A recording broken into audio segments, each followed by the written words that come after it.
For an occasion like this is because when I was a junior high student, I was able to attend my first NFL game when the Los Angeles Raiders were in town, and my boy says, hey, I got some tickets, we're going to go see the Raiders. I was like, yeah, we're going to do this. There was such an excitement that when you got off the freeway, that there was a line backed up from the Coliseum, and every block, every turn you look, there was cars everywhere. And I was this kid in 7th grade, just really giddy about being able to see my team playing football. And it was so packed that you had to park, and you had to park in the hood, right? The Coliseum ain't in no Beverly Hills, amen. Somebody say amen. But we had cats that were out there selling spaces of their lawn in front of their house for like 40 bucks so that you could just park there and then walk half a mile to get to the Coliseum. So I get to the Coliseum and I walk up, and we was broke back then and still today, but we was broke, and we would sit at the nosebleed seats, and at the time the Raiders were playing the Buffalo Bills. And as we sit there, we were just so excited. But even though my team started to lose, we were getting to the third quarter, we were losing by a lot of points. And I was just still excited to be there, just to be in this electrifying atmosphere. There was this Buffalo Bills gentleman, this fan, probably the only fan in all of the Coliseum that was brave enough to wear a Buffalo Bills beanie, a Buffalo Bills pink face color matching beanie, a Buffalo Bills sweater, Buffalo Bills sweats, right? Buffalo Bills gloves, the whole nine. And he was walking, he just came from the concession stand, and he had his food. And as he started to walk up the middle of the aisle to get to his seat, the Buffalo Bills scored a touchdown. And just like any good fan, he turned around and said, yeah. But just as quick as he said, yeah, a Raider fan stepped out of his seat and said, oh yeah? Boom, stole him. Right in the jaw. He hits the floor, and next thing you know, another Raider fan, another Raider fan. And there was a swarm of black and silver jerseys that were just piled on this gentleman. And at the moment, at the time, I was sitting back there going, yeah, that's what he gets. Right? I got caught up in the moment, and I want you to understand this. I got caught up in the moment because there was such a momentum shift that went on during this game that I didn't even realize that I'm cheering for an individual that I don't know that is probably getting hurt so bad he might end up in the hospital. Now, it wasn't until after the fact that I realized to myself, I said, you know what, that's not something that I should have been cheering for. But here's what happened. It's called the mob mentality. And some of us have this mob mentality. And the reason why I share this with you, young people, today is because our mob mentality is mass media.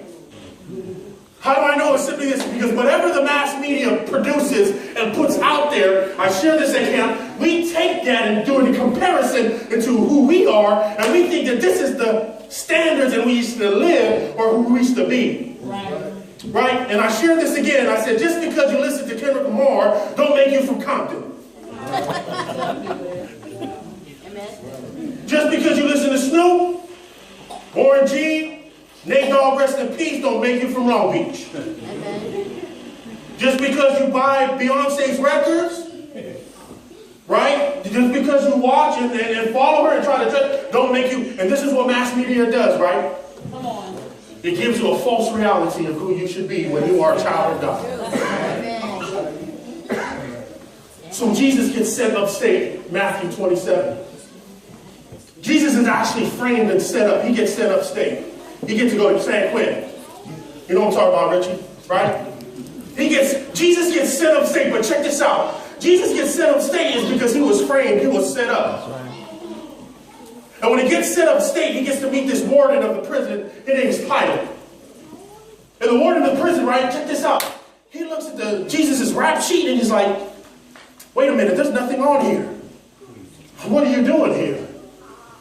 People say that you're the king of the Jews. Is this correct? Jesus responds. He says, I am what you say. And then the warden brings them to the parole board, right? And y'all know what the parole board is. The parole board talks to you to see whether you're going to live or whether you're going to die. Because when he was sent upstate, he wasn't just doing some penitentiary time. Jesus was sent to death row.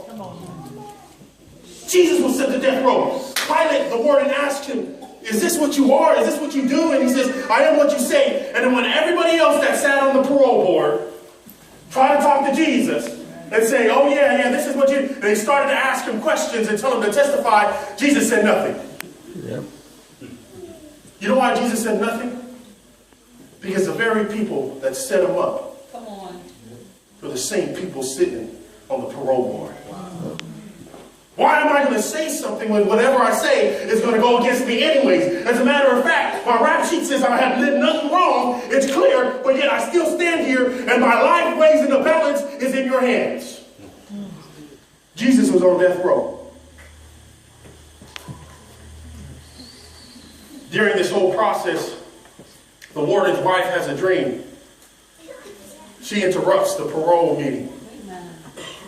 She comes in, she says, the secretary says, I gotta talk to my husband, the warden. He's like, you know what, they're in the middle of he's like, no, I gotta speak to him. This is extremely important. I don't care what you have to do, I need to be in that meeting. You need to get me to that meeting. They says, all right, man. She says, is this between life and death? So Pilate's wife shows up and says, come here, let me talk to you, honey. I don't think you should be involved in any of this. Yeah. He's an innocent man. What are you doing? And while she's whispering to him, everybody else on the board's like, man, he guilty. He guilty. He guilty. He guilty. Look at him. So now the warden is challenged, right? Because even though his heart says she's absolutely right, his position, he's struggling between his spirit and his status. Amen. Oh. Some of y'all struggle with your spirit and your status, and you think status trumps the spirit. So what happens? Guess what happens, right? The governor is on the parole board and says, hey, I got an idea. How about we exchange, right?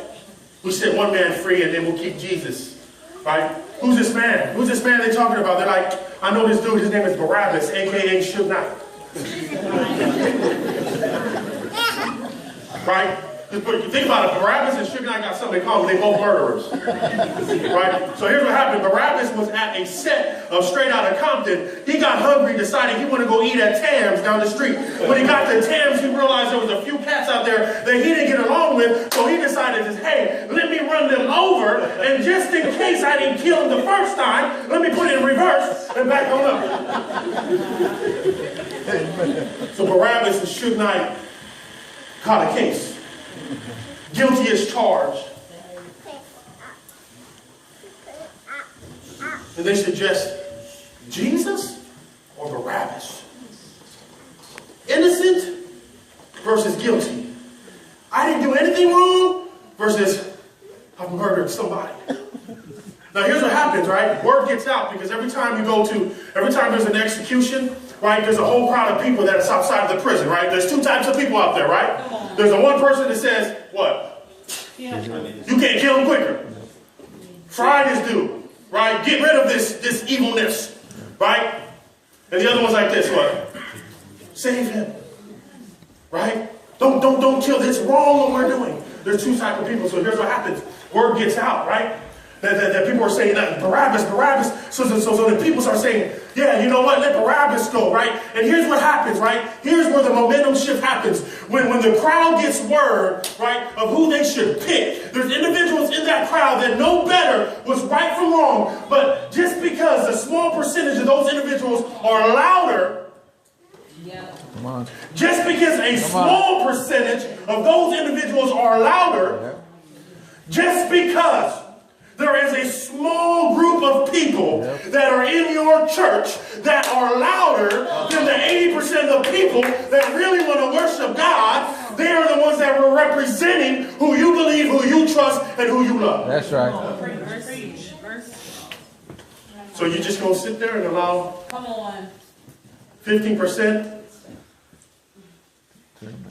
of the fanaticals to speak on your behalf? And you know the problem is because you guys can't be cut off the hook because you're just comfortable where you're at. At least the fanaticals are the ones speaking and doing while we're like, no, I'm straight. Okay. I'm all right.